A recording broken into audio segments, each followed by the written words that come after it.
Okay, everyone. So I got a couple of points that I want to actually discuss because I was just out walking my dog and I was just thinking about this. The first is that running a gym pretty much destroys your own athleticism. And Rob Wolf talked about this on his podcast a few weeks ago, maybe. It's true, um, but it's also like it kind of sounds like a self-limiting belief. Like, oh, it is what it is. I started a gym. That's it. I'm done.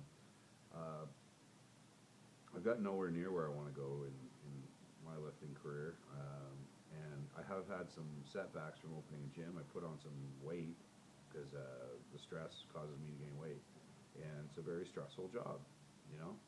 And that is what it is, you know. So right now it's time for me to actually smarten up a bit, start eating a lot better, and training with some more intensity. Still doing very well with the training because thank God I got a great powerlifting team and they keep me motivated, and strength is a passion of mine, so that's never gone away. But just to be down at the 275 weight class, I think would be a lot. I'd be a lot more competitive, and it's just a question of sucking it up, stop making excuses, and getting on with it. Enough about that. Second point kind of leads into that though. It's like it's a fitness business. It's a technical business. It's like the IT business. And I know a lot of IT guys are gonna laugh right now. They're gonna be like, "Well, you big meathead," But it's the kind of business where if you're gonna lead people, you're gonna have to have technical conversations with them. And if you have no idea what they're talking about, they're not gonna trust you and they're not gonna respect you. Okay, so it's not flipping burgers. It's not like trying to create the next McDonald's when you're starting a gym business. And that's the problem with a lot of the gym businesses out there is they've gone the E-Myth way. They've systematized everything and they've made it all vanilla and boring, and whether it's the Good Life or the even the CrossFits now is suffering that problem where it's a little bit too homogenous. And I don't know. I mean, yeah, I want to be successful. Yeah, I want to have a few gyms at least, if not more. I'm not sure how many I want. At the end of the day, my goals are a lot more qualitative, and they're not about dollars. Like, I want a great life. I don't want to worry about money ever. I want a really nice car. I don't care what kind, to be honest. I don't know. Like, I'm not really into cars. More importantly, I want a healthy family. I want to win worlds. I want to set a deadlifting record.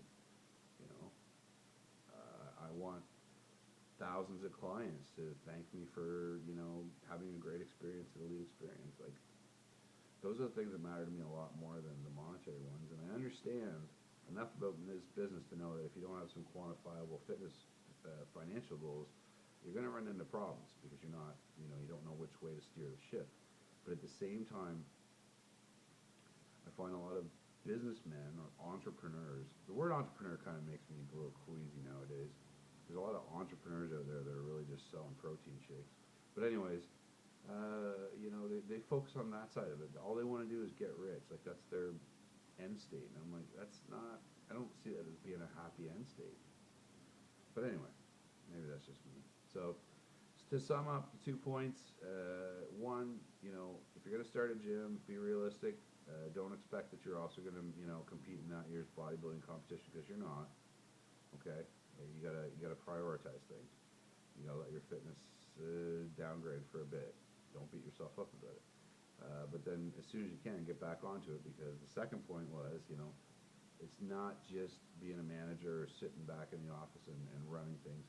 If you want to be successful and thrive in the fitness business, you've got to get yourself on the floor. You've got to keep yourself engaged with at least a couple clients.